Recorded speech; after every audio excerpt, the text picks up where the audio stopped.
হাদিসের ভিতরে নবী করিম সাল্লাল্লাহু আলাইহি ওয়াসাল্লাম অসংখ্য হাদিসে শেষ জামানার বিষয়ে বলতে গিয়ে নবীজি বলেছেন ইয়াতাকারাবুজ জামান, জমানা সংকুচিত হয়ে যাবে।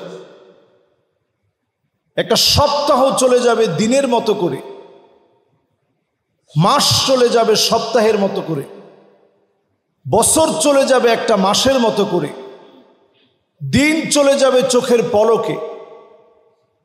পুরাপুরি যদিও এখনো সেই সময়টা আসে নাই, কিন্তু তারপরেও যখন আমরা মিলাই দেখি আমাদের কাছে মনে হয় ইয়াতাকারাবুজ জামান, জামানা একেবারেই সংকুচিত হয়ে গেছে। সময়ের ভিতরে বরকতটা এত কমে গেছে। একই সময় কিন্তু সময়ের জায়গায় ঠিক আছে। লা তাসুব্বুদ দাহার ফা ইন্নাদ দাহার হুয়া আল্লাহ। আমরা কিছু হলেই বলি যে হুজুর সময়টা এখন ভালো না। সময়টা ভালো না বলার কোনো সুযোগ নেই, কারণ এই সময়ের যিনি নিয়ন্ত্রক, সময়কে যিনি নিয়ন্ত্রণ করেন তিনি হচ্ছেন আল্লাহ সুবহানাহু ওয়া তাআলা। সময় আগের মতো আছে, কিন্তু ইয়াতাকারাবুজ জামান, জমানাটা সংকুচিত হয়ে গেছে। এই যে আমরা একটা জুমা শেষ করলাম, আরেকটা জুমাতে আসছি, আমার কাছে বিশ্বাস করেন আজকে মনে হচ্ছে যে মাত্র জুমা পড়ায় গেলাম, আবার জুমা পড়ানোর জন্য চলে আসলাম। একটা সপ্তাহ কিন্তু শেষ, অতিবাহিত হয়ে গেছে। আল্লাহর হাবিব ইরশাদ করেন এমন সময় আসবে মানুষের ভিতরে ইল্লা আলা হুসালাতিম মিনান নাস, নেককার লোক খুঁজে পাওয়া যাবে না, ভালো মানুষ খুঁজে পাওয়া যাবে না, আমলি লোক খুঁজে পাওয়া যাবে না। অন্যায় মানুষের মাঝে এত বৃদ্ধি পেয়ে যাবে, নেককার খুঁজে পাওয়া যাবে না, অধিকাংশ লোক বদকার হয়ে যাবে, অধিকাংশ লোক অন্যায়কারী হবে। শেষ জামানায় নবীজি সাল্লাল্লাহু আলাইহি সাল্লাম বলে গেলেন অধিকাংশ মানুষের ভিতরে অন্যায়ের প্রবণতা বৃদ্ধি পেয়ে যাবে। এখন অন্যায়ের প্রবণতা বাড়ছে না কমছে? দিন যাচ্ছে মানুষের ভিতরে অন্যায়ের প্রবণতা বেড়ে যাচ্ছে। নবী সাল্লাল্লাহু আলাইহি সাল্লাম এরপরেই বললেন এমন একটা সময় আসবে পৃথিবীর ভিতরে, যেই সময়ে আমি আপনি লক্ষ্য করলে দেখব মানুষ কবরের পার দিয়ে যাবে, মাজলুম হতে হতে এত মাজলুম হবে, কবরের পার দিয়ে যখন যাবে মানুষ চিৎকার করে বলবে ইয়া লাইতানি মাকানা, হায় আমার আফসোস, আজ যদি এখানে আমি ঘুমায়া পড়তাম, আমিও যদি কবরে শুয়ে পড়তে পারতাম, কবর যদি আমাকে ডেকে নিত। মানুষ মৃত্যু কামনা করবে, মৃত্যু কামনা করা যায় না। আজকে অসংখ্য মুসলিম জুলুমের শিকার হতে হতে মৃত্যু কামনা করছে, ইয়া লাইতানি মাকানা, আফসোস আমি যদি কবরে শুয়ে পড়তে পারতাম। শেষ জামানাতে মানুষের এই আফসোসটা বেড়ে যাবে, জুলুমের শিকার হয়ে মানুষ মৃত্যু কামনা করবে। মানুষের ভিতরে আত্মহত্যার প্রবণতা বেড়ে যাবে। পৃথিবীর যত আধুনিক দেশ আপনি দেখবেন, যত বেশি আধুনিক, এদের ভিতরে মৃত্যুর প্রবণতা বেশি, আত্মহত্যার প্রবণতাও বেশি। কিয়ামতের আগে আত্মহত্যার প্রবণতা মানুষের মধ্যে দিন দিন বেড়ে যাবে। আত্মহত্যা মানুষের কাছে স্বাভাবিক হয়ে যাবে। এই বর্তমান সময়ে আত্মহত্যার জন্য মেশিন আবিষ্কার করা হয়েছে। যারা আত্মহত্যা করতে চায়, মেশিনের মধ্যে গিয়ে শোয়ার সাথে সাথেই কিছুক্ষণ পরে আপনি আত্মহত্যা আপনার কমপ্লিট হয়ে যাবে। আপনি যদি চান তাহলে আপনার নিজের জীবনকে বিসর্জন দিতে পারবে। পৃথিবীতে যখন এই যন্ত্র আবিষ্কার হয়ে গেছে, আপনি চিন্তা করেন 1450 বছর আগে নবীজি যে কথাগুলো বলছেন, কেমন যেন আমাদেরকে দেখে দেখে বলেছেন। আল্লাহর হাবিব ইরশাদ করেন হাত্তা ইয়াকতুলা জারাহু, প্রতিবেশী প্রতিবেশীকে মেরে ফেলবে। এখনকার সমাজের ভিতরে এরকম দৃশ্য আছে না নাই? একটা দুইটা অহরহ এখন এইরকম ঘটনা ঘটছে। এরপরে নবীজি বলছেন আখাহু, আপন ভাই ভাইকে মেরে ফেলবে, ভাইয়ের হাতে ভাই মারা যাবে। শেষ জামানার গল্প এগুলো। কিন্তু যখনই আমরা মিলিয়ে দেখি আমাদের সময় এসে শেষ জামানার গল্পটা পুরাপুরি আমাদের সঙ্গে মিলে যায়। এই জামানাতে ভাই ভাইকে হত্যা করে শুধুমাত্র সম্পদের লোভে, শুধুমাত্র ক্ষমতার লোভে নিজের আপন ভাইকে ভাই হত্যা করে, প্রতিবেশীকে হত্যা করে। এরপরে আল্লাহর হাবিব বলেন বাপকে মেরে ফেলবে, মাকে মেরে ফেলবে। এমন দৃশ্য চোখের মধ্যে পড়বে। শেষ জামানার গল্পে বাস্তবতার নিরিখে মিলিয়ে দেখেন 1450 বছর আগে আল্লাহ নবী যেমন করে বলে গেলেন পুরাপুরি চোখের সামনে যেন এখন চলে এসেছে। নবী করিম সাল্লাল্লাহু আলাইহি সাল্লাম জানায় গেলেন মানুষ নামাজ পড়বে ঠিক, কিন্তু নামাজের ভিতরেও 6টা মুনাফিকের আলামত প্রকাশিত হবে নামাজের ভিতরে। আপনারা নিশ্চয়ই এই বিষয়টা শোনার পরে একটু আটকে উঠবেন যে নামাজ পড়তে আসার পরেও 6টা মুনাফিকের আলামত প্রকাশিত হবে নামাজের ভিতরে। 1 নম্বরে মুরাআতুন নাস, নামাজ পড়বে শুধুমাত্র লোক দেখানোর জন্য। এমন নামাজি এখন আছে, কপালের মধ্যে দাগ পড়ে গেছে, হাজার হাজার কোটি টাকা ব্যাংক থেকে নিয়ে রাষ্ট্রকে যারা ফুতুর করে ফেলেছে। আপনি যদি মনে করেন উনি বিশাল নামাজি, নবী আলাইহিস সালাতুস সালামের হাদিস বলছে ইউরাউনান নাস, যারা মানুষকে দেখানোর জন্য নামাজ পড়ে, এই নামাজ মুমিনের নামাজ না মুনাফিকের নামাজ? এরপরে নামাজের মধ্যে আসবে কামু কুসালা। কোরআন কারীম আল্লাহ তাআলা আয়াত নাজিল করেছেন, নামাজের মধ্যে যখন এসে দাঁড়াবে সারা পথ তিনি হাঁটতে পারেন, সারা পথ তিনি সুস্থ আছেন, নামাজের মধ্যে আসলে সবচেয়ে অসুস্থ তিনি। এরকম মুসল্লি আছে না নাই? হ্যাঁ, যিনি শারীরিকভাবে অক্ষম, বয়োবৃদ্ধ, অসুস্থতাজনিত কারণে তিনি যদি একটু অলসের মতো দাঁড়ান সেটা ভিন্ন বিষয়, ওনার অসুস্থতার কারণে তিনি দাঁড়িয়েছেন। কিন্তু আপনি শারীরিকভাবে সক্ষম, নামাজের মধ্যে আসলে আপনি সবচেয়ে অলস, এই নামাজ মুমিনের নামাজ হয় নাই, এই নামাজ মুনাফিকের নামাজ হয়েছে। ঠিক কিনা বলেন? 3 নম্বরে নামাজের ভিতরে মুনাফিক চেনা যায় কেমনে? নাকরুস সালাহ কানাকরিদ্দিকা, মুরগি যেভাবে ঠোকর দেয়, দেখেন নবীজির শব্দ চয়ন, নাকরুদ্দিকা কানাকরিদ্দিকা, মুরগি যেভাবে ঠোকর দেয় কোন রকম অপেক্ষা করেন আরেকটা ঠোকর দিতে। এই রকম যখন নামাজের ভিতরে কেউ আসবে রুকু সেজদা দিতে গিয়ে কোনো অপেক্ষা নাই, এরকম নামাজই এখন আমাদের সমাজের ভিতরে আছে না নাই? তাহলে এই নামাজটা মুমিনের নামাজ না মুনাফিকের নামাজ? আপনারা কি কষ্ট পাইছেন? এটা মহা সত্য বিষয়, এটা তো আপনাদেরকে জানাইতে হবে। আমরা যখন নামাজ পড়ি দৃঢ়স্থিরতার সাথে মনোযোগ সহকারে আপনি নামাজটা পড়েন, একটু সময় নেন। আবু হুরায়রা রাদিয়াল্লাহু তাআলা আনহু তিনি বলছেন এরকম অনেক মুসল্লি আছে 60 বছর ধরে নামাজ পড়েছে, ফালাম ইউকবাল মিনহু সিজদাতান ওয়াহিদা, তার একটা সিজদা আল্লাহর কাছে কবুল হয় নাই, একটা সিজদাও কবুল হয় নাই। কত বছরের ভিতরে? সাথে যারা ছিলেন অবাক হয়ে বললেন যে কি বললেন, 60 বছরে একটা সিজদা আল্লাহর কাছে কবুল হইল না, এটা কেমন কথা? বললেন তার সিজদা কেমন করে কবুল হবে যে মুরগির মতো সিজদা দেয়, সিজদা দিয়ে মাথাটা উঠায় ফেলে, সিজদা নত হন, ওয়াসজুদ ওয়াক্তারিব, আল্লাহর কাছে সেজদায় গিয়ে চাওয়া শুরু করেন। আল্লাহ রাব্বুল আলামিন বলেন ওয়াসজুদ ওয়াক্তারিব, সেজদায় নত হয়ে আল্লাহর কাছে চান, যা লাগবে যত লাগবে যেভাবে লাগবে।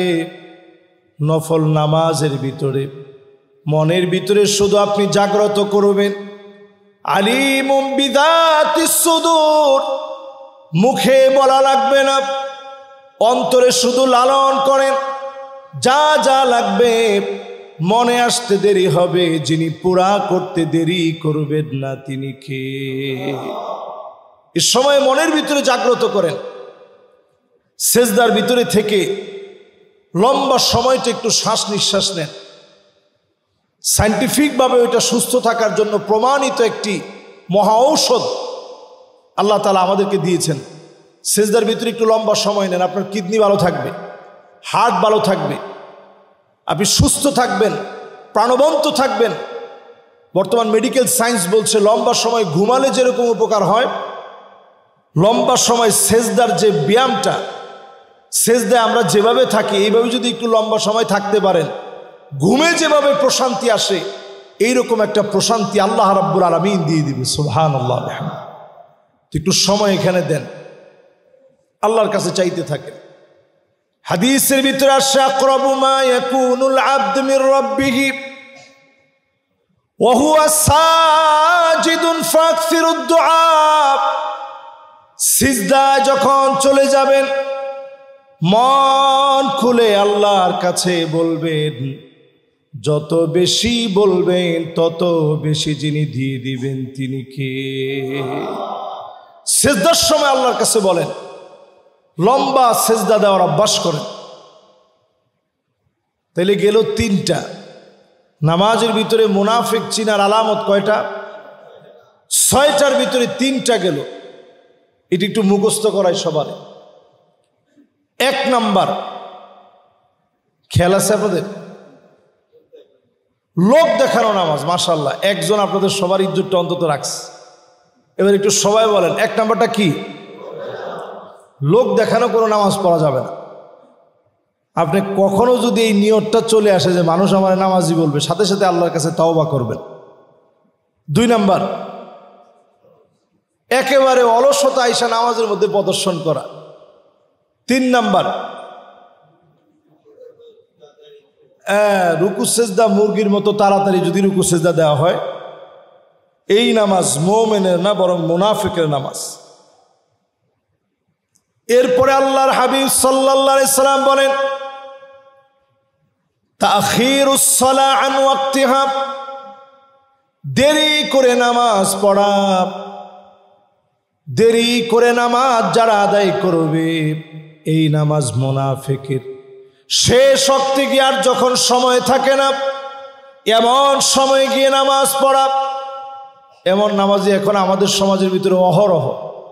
মোবাইলের ভিতরে অ্যাপস আছে, টাইম দেখা যায় কয় মিনিট বাকি আছে, উনি একটু পরে পরে টাইম দেখে যান আরো সময় আছে।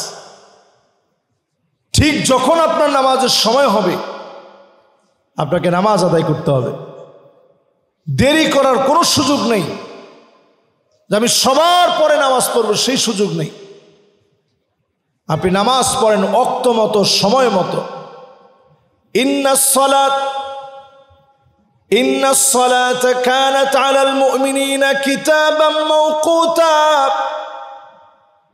নির্দিষ্ট সময়ে নামাজ পড়েন, ওয়াক্ত মতো সময় মতো নামাজ পড়বেন।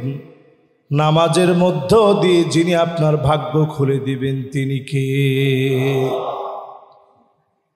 এই 4 নম্বরের পরে 5 নম্বরে নামাজের ভিতরে তিলকা সালাতুল মুনাফিক, হাদিসের ভিতরে আসছে এইটা মুনাফিকের নামাজ। 3 বার বলা হয়েছে তিলকা সালাতুল মুনাফিক, তিলকা সালাতুল মুনাফিক, এইটা মুনাফিকের নামাজ। কোনটা মুনাফিকের নামাজ? যেই নামাজের ভিতরে জামাতের সঙ্গে যে নামাজ পড়া হলো না, প্রতিনিয়ত আপনি জামাত তরক করলেন, কাজে অকাজে জামাত তরক করে ফেললেন, বিনা কারণে জামাত ছাড়া নামাজ পড়লেন। এই নামাজ মুনাফিকের নামাজ। আজকে কেন আমাদের দোয়া কবুল হয় না? আমরা ঠিকঠাক মতো নামাজ পড়ি না। সাহাবায়ে কেরাম এক ওয়াক্ত নামাজ যদি জামাতের সাথে পড়তে গিয়ে অপারগ হয়ে যেতেন, মাসকে মাস আল্লাহর কাছে কাঁদতেন, আমার নামাজ কেন ছুটে গেল, কেন আমি জামাত পড়তে পারলাম না। আর কোন নামাজ যদি কাজা হয়ে যেত, 6 মাস পর্যন্ত আল্লাহর কাছে কাঁদতেন, আয় আল্লাহ কেমন করে আমার নামাজটা কাজা হয়ে গেল, ঘুমের ঘুরে কেমন ঘুম ঘুমাইলাম, কেমন করে নামাজ কাজা হয়ে গেল। আর আমি আপনি মুসলিম, আমার আপনার প্রতিদিনের নামাজ ছুটে যাচ্ছে। জুমার দিনে হাজির হচ্ছি নামাজের জন্যে, সাহাবায়ে কেরামের নামাজের ভিতরে জুমার নামাজ আর অন্য নামাজ, 2 নামাজের ভিতরে কোনো পার্থক্য ছিল না। এখন আমাদের সমাজের ভিতরে পার্থক্য আছে না নাই? 2 নামাজের ভিতরে আসমান আর জমিন পার্থক্য। আচ্ছা বলেন তো দেখি, জুমার নামাজ পড়া ফরজ, আর আজকে যে ফজরের নামাজটা গেছে এই নামাজ পড়াটা কি ফরজ না? এই ফরজের ভিতরে কি কোনো তারতম্য আছে নাকি? হ্যাঁ, জুমার নামাজটা অত্যন্ত ফজিলতপূর্ণ নিঃসন্দেহে, কারণ এখানে জুমআহ, সবাই এখানে আসবে, প্রাণ ঢালা একটা অভিনন্দনের মতো সবার সাথে দেখা সাক্ষাৎ হবে। সবাই একটু আগে ভাগে আসবে, বয়ান শুনবে, কথাগুলো শুনবে, দিলের খোরাকগুলো এই জুমআ থেকে নিয়ে যাবে। তো আমরা যেরকম লম্বা চোরা আলোচনা করি, রাসূল করিম সাল্লাল্লাহু আলাইহি ওয়াসাল্লাম এরকম লম্বা চোরা আলোচনা করতেন না। আমাদের জ্ঞান কম, এই জন্য কথা বেশি বলা লাগে। রাসূল সাল্লাল্লাহু আলাইহি ওয়াসাল্লামের কথা ছিল জামি' মানি', অত্যন্ত জ্ঞান ভাণ্ডারে পরিপূর্ণ কথা থাকার কারণে অল্প কথায় লাভ বেশি। রাসূল এই রকম কথা বলার কারণে খুব অল্প কথা বলতেন। আম্মাজান আয়েশা বলেন, রাসূলের জুমআর আলোচনাগুলো শুনতাম, মা কামা রাসূলুল্লাহ সাল্লাল্লাহু আলাইহি সাল্লাম আলাল মিম্বার, মিম্বারে নবীজি সাল্লাল্লাহু আলাইহি সাল্লাম যখন দাঁড়াতেন, হাত্তা সামি'তুহু ইয়াকুল, আমি শুনতাম 2-1 কথার মধ্য দিয়ে রাসূলুল্লাহ সাল্লাল্লাহু আলাইহি সাল্লাম বেশিরভাগ তাকওয়ার কথা বলতেন। 1-2 কথায় তাকওয়ার কয়েকটি কথা বলে উসি নাফসিল্লাহ, কোরআনুল কারীমের আয়াত তেলাওয়াত করতেন।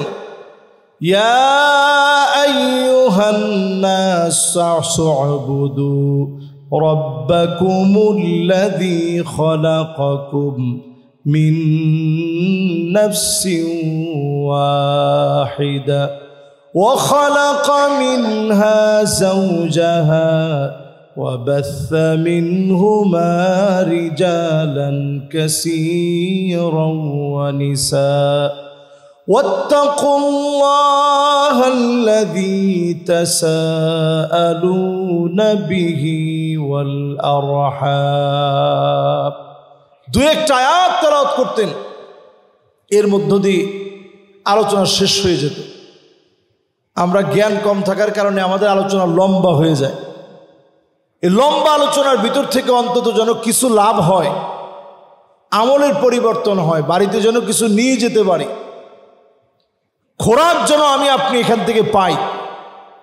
এই জন্য যতজনই এই নিয়ত করে এখানে বসছেন, একে তো জুমার দিন জুমায় আসছেন, এক একটা কদম দিয়েছেন মসজিদের দিকে, পাক্কা 1 বছর দাঁড়ায়া তাহাজ্জুদ পড়লে যে পরিমাণ সওয়াব হতো, দিনের বেলায় রোজা রাখলে 1 বছর টানা রোজা রাখলে নফল রোজায় যে পরিমাণ সওয়াব হতো, সম পরিমাণ সওয়াব বান্দার আমল নামে আল্লাহ দিয়ে দিবেন। সুবহানাল্লাহ। এই জন্য যে যেখান থেকে আসছেন, কার আমল নামায় কতটুকুন সওয়াব হয়েছে সেদিন দেখবেন। সুবহানাল্লাহ বিহামদিহি। এই জুমাতে যারা আসলেন নামাজ পড়ার জন্যে, চুপি সরে বসে খতিবের আলোচনা যারা শুনলেন, একদিকে আলোচনা শেষ হয়ে যাবে, নামাজ শেষ হয়ে যাবে। ফাহুয়া হাদ্দুহু, মনে মনে যা চাইতে চাইতে আসলেন, অবশ্যই যিনি পুরা করে দিবেন তিনি কে? একদিকে আপনি মনে মনে দোয়া করতে করতে আসছেন, আল্লাহ তাআলা মনের আশাগুলা পুরা করবে, দোয়াগুলা কবুল করবে। যতজন আমরা বসছি নামাজের ভিতরে মুনাফিকি থেকে বেঁচে থাকার জন্যে, 1 নম্বরে লোক দেখানো নামাজ পড়া যাবে না। 2 নম্বরে নামাজের ভিতরে অলসতা প্রদর্শন করা যাবে না। 3 নম্বরে নামাজের ভিতরে রুকু সেজদা অত্যন্ত সুন্দরভাবে আদায় করতে হবে। 4 নম্বরে নামাজের ভিতরে, 4 নম্বরটা কি বলছিলাম, নামাজে দেরি করা যাবে না। তাখিরুস সালাহ আন ওয়াক্তিহা, দেরি করে নামাজ পড়া যাবে না। 5 নম্বর, জামাত তরক করা যাবে না। এরপর 6 নম্বরে নামাজের ভিতরে অত্যন্ত খেয়ালের সাথে মনে রাখা, নামাজের ভিতরে যখন আমি আসছি মনটা চলে গেছে, দোকানের চাবিটা কোন জায়গায় রেখে আসছেন, মনটা চলে গেছে ওই দিকে। এরকম আমার আপনার সবার হওয়া সম্ভব না অসম্ভব? সবার হতে পারে। যখনই হবে মনটারে ওই দিকে দিয়ে রাখা যাবে না, মনটারে টেনে আবার মসজিদের দিকে নিয়ে আসেন। একটা শয়তান আছে, শয়তানের নাম ইখতিলাস। তার কাজই হচ্ছে নামাজের সময় এসে আপনার মনে করাই দিবে, আহারে 1000 টাকার নোটটা টেবিলের উপরে রাখিতে চলে আসলাম। আপনার সারা নামাজের সময় শুধু মনে হয়েছে হাইরে 1000 টাকা।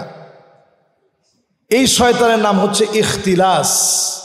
তার কাজই হচ্ছে ইয়াখতালিসুহুল ইনসান ফিস সালাহ, নামাজের ভিতরে এসে আপনাকে ধোঁকা দিবে। এই ওয়াসওয়াসায় আমরা পড়ি না এমন কেউ নেই, সবাই আমরা পড়ি। ঠিক যখন আপনি নিজেকে টেনে আনবেন, এই নামাজ হবে মুজাহিদের নামাজ, আবার এসে নামাজের ভিতরে মনোযোগ বসালেন, আবার মনোযোগ চলে গেছে, আবার টেনে আনলেন, আবার মনোযোগ চলে গেছে। এই যে আপনি জিহাদ করতেছেন শয়তানের সঙ্গে, এটা মুজাহিদের নামাজ। এই মুজাহিদের নামাজ যেন আমার আপনার নামাজ হয়। মনোযোগ চলে গেছে, আবার টেনে আনেন। নামাজের ভিতরে সূরা ফাতিহা যখন তেলাওয়াত করবেন, আজকে থেকে অনুধাবন করবেন প্রত্যেকটা আয়াতে আয়াতে যিনি কথা বলতেছেন তিনি কে। আপনি আমি যখন পড়ব আলহামদুলিল্লাহি রাব্বিল আলামিন, এবার একটু এখানে থামেন। কিন্তু আমরা যখন একা একা নামাজ পড়ি, কে কার চাইতে বেশি তাড়াতাড়ি পড়তে পারে? অনেক সময় ইমাম সাহেবের চাইতে মুক্তাদির আগে আগে নামাজ শেষ। যদি বলা হয় যে এত তাড়াতাড়ি পড়লেন কেমনে? হুজুর আমার অভ্যাসই তাড়াতাড়ি পড়া। একটু চিন্তা করে দেখেন, সূরা ফাতিহায় আল্লাহ আপনার সাথে কথা বলতেছেন। আমাদের ডক্টর ইউনুস যদি এখন আমারে ডাকে যে হুজুর একটু আসেন আপনার সাথে কথা বলবো, আমার কত বিনয়।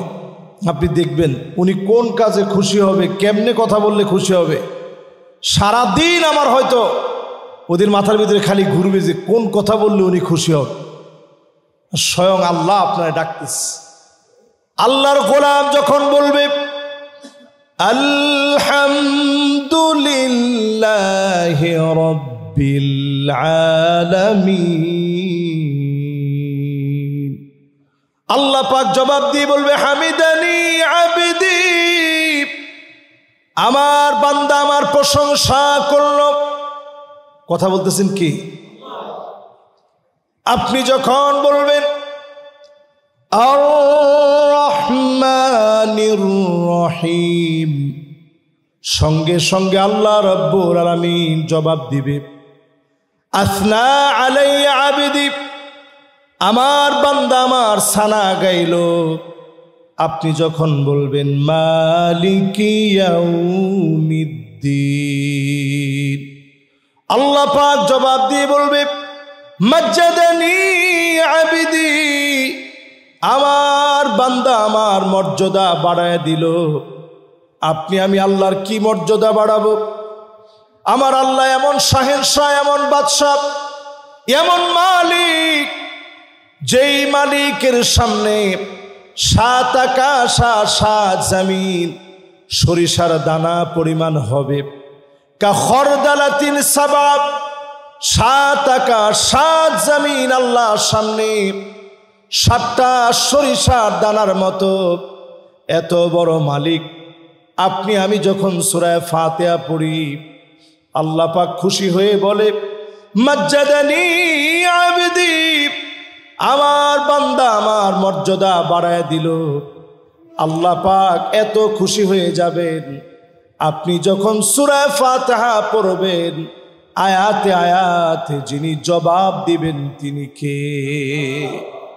এরপরে যখন আপনি বলবেন ইয়্যাকা না'বুদু ওয়া ইয়্যাকা নাস্তাঈন, আমরা তোমারই ইবাদত করি আর তোমারই কাছে সাহায্য চাই। যখন এই আয়াতে কারিমা তেলাওয়াত করবেন, আল্লাহ বলবেন হাদা বাইনি ওয়া বাইনা আবদি, এটা আমার মাঝে আর আমার গোলামের মাঝে। আমার গোলাম যদি আমার গোলামি করে, আমি আল্লাহ তার জন্য যথেষ্ট। জোরে বলেন আল্লাহু আকবার। তো নামাজটা কত আপন। এরপরে যখন আপনি পড়বেন ইহদিনাস সিরাতাল মুস্তাকিম সিরাতাল লাযীনা আন'আমতা আলাইহিম গায়রিল মাগদুবি আলাইহিম ওয়ালাদ-দাল্লিন।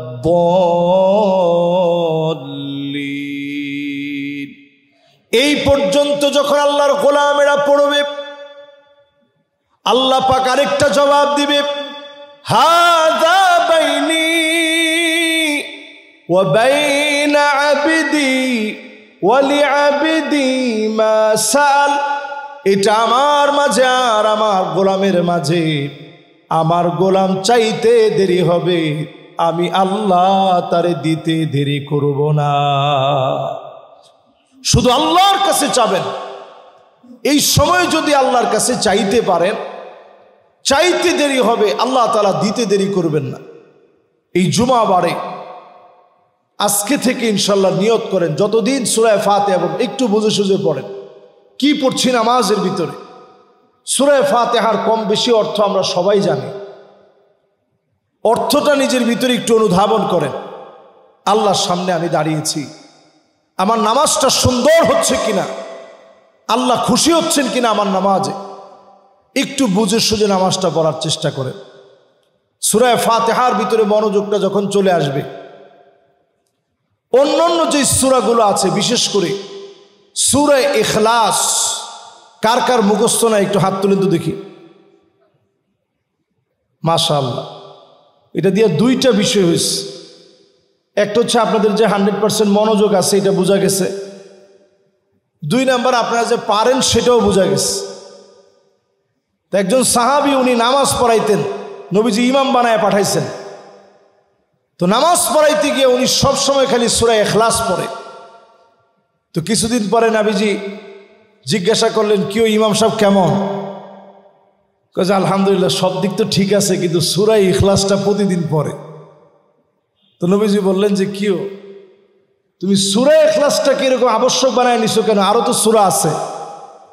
সাহাবী কোনো ফতোয়া দেন নাই। নবীজির সামনে কি ফতোয়া চলে? কোনো ফতোয়া নেই। সাহাবী বললেন ইন্নী উহিব্বুহা, নবী আমি সূরারে ভালোবাসি। সুবহানাল্লাহ বিহামদিহি। তো নবীজি বলল ঠিক আছে, ভালো তো বাসছো, কোনো অসুবিধা নেই, আরো তো সূরা আছে। মাসসাবাব লিলুজুমি হাদিহি সূরা, এই সূরাকে তুমি নিজের উপরে আবশ্যক বানায় নিছো কেন? আরো তো সূরা আছে। সাহাবী বললেন ইন্নী উহিব্বুহা লিআন্নাহা সিফাতুর রহমান, আমি এই সূরারে ভালোবাসি কারণ এই সূরার পুরাটার ভিতরে আল্লাহর বৈশিষ্ট্য দিয়ে ভরা। জোরে কোন আল্লাহু আকবার। যখন এটা বলছে নবীজি চুপ হয়ে গেলেন যে সুবহানাল্লাহ। সাহাবীর মনে আল্লাহর প্রতি কত ভালোবাসা। আল্লাহ পাক জিবরিলকে পাঠায় দিলেন, ও জিবরিল, আমার এই গোলামের জন্য নবীজিকে গিয়ে জানায় দাও, হুব্বুহু ইয়াহা আদখালাহুল জান্নাহ, তার মনের সূরা ইখলাসের প্রতি নিরেটেই ভালোবাসা কাল কিয়ামতের দিন আল্লাহর জান্নাতে তারে পৌঁছায় দিবে। একটা সূরাও যদি আপনি সহি করে পড়েন, একটা সূরা যদি ভালো করে পড়েন, হতে পারে একটা সূরার মহব্বত আপনাকে আল্লাহর জান্নাত পর্যন্ত পৌঁছায় দিবে। সুবহানাল্লাহ বিহামদিহি। শেষ আরেকটা হাদিস বলি, নামাজে যারা আসি আমরা সব উচ্চারণ পারি, বাঙালি উচ্চারণ করতে পারে না এমন কোনো ভাষা নাই। আলহামদুলিল্লাহ, আমাদেরকে আল্লাহ তাআলা এমন একটা জিহ্বা দিছে, বাঙালি উচ্চারণ করতে পারে না এমন কোনো ভাষা নাই। ওমান যে বছর আমি গেছি, আমি যাওয়ার পরে দেখলাম সেখানে একজন বাঙালি পাইছে, একেবারে 55 বছর বয়স হয়ে গেছে। তা আমি বললাম যে আপনি বৃদ্ধ মানুষ, এই বয়সে আপনি বিদেশ আসছেন? কয় যে হুজুর আসলে করার তো কিছু নাই, কষ্ট করে আস। তা আমি বললাম আপনি আরবি শিখছেন কেমনে? কয় হুজুর 2-1 দিন যখন পিঠা খাইছি পরে আরবি শিখছি হুজুর, কোনো অসুবিধা হয়নি। কেমনে শিখলেন? কয় হুজুর আমি যখন প্রথম আসছি, আসার পরে আমার মালিক আমারে বলতেছে হাতিল জেলা, আমি কইছি জেলা কুমিল্লা। যে হুজুর খালি কইতে পারি জেলা কুমিল্লা, তো উনি তো আমার উপরে খেপে গেল, আমারে বলতেছে ওয়াল্লাহি আদ্রিবু, তোরা কিন্তু মারমুদ, তুই কতে তোর হাতিল জেলা। তা আমি আর একটু রাগলে কইলাম, আরে কইলাম তো আমার জেলা কুমিল্লা। 3 বার যখন এরকম হয়েছে, লোকটা আমার হুজুর মারলো। আমি গিয়ে আরেকজন বাঙালি ভাইরে নিয়ে আসছে যে ভাই আমার লোকটা জেলা জিজ্ঞাসা করছে, আমি কইছি কুমিল্লা, লোকটা আমার মারলো কি লেগে?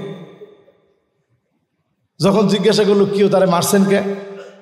তারে তো মারি নাই, তারে আমি বলছি যে বালতিটা দেও। হ্যাঁ কি কই জেলা কুমিল্লা।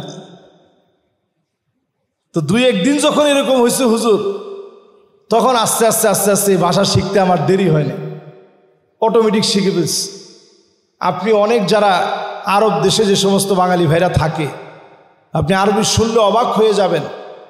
আমরা আর কদ্দুর আরবি জানি, আমাদের চাইতে ভালো আরবি তারা বলতে পারে। আঞ্চলিক যে আরবি আছে সুন্দর বলতে পারে, অনর্গল বলতে পারে।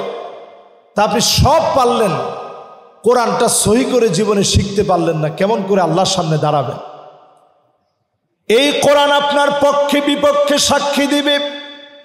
হুজ্জাতুল লাকা ওয়া আলাইক, এই কোরআন সেদিন আপনার বিপক্ষে দাঁড়ায় যাবে।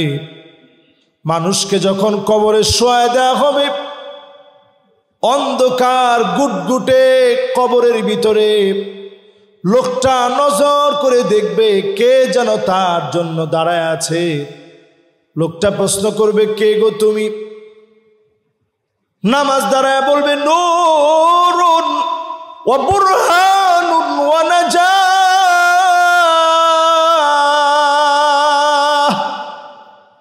আমি তোমার নামাজ, তোমার জন্য আজকে দাঁড়িয়ে গেলাম।